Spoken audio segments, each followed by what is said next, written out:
Hello, magandang hapon. Narito po ako ngayon sa Barangay Sabang. Dito sa kanilang barangay hall, malapit sa basketballan. Ang lugar nito ay napakaganda. Napaligiran ng dagat at magagandang sasakyang pangkaragatan. Ito ay napakalinis na lugar. O, dyan, ayun yung basketballan.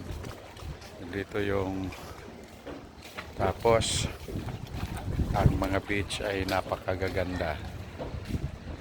O, kita niyo yung lugar na yon ay katapat lang halos dito sa aking kinalalagyan. Ito yung malaking building na yun, yung ito yun ay binibinta na ng 75 million lang naman. Doon sa kabila, yung Sabang Hill Resort. Ayan. Tapos dito ito barangay hall.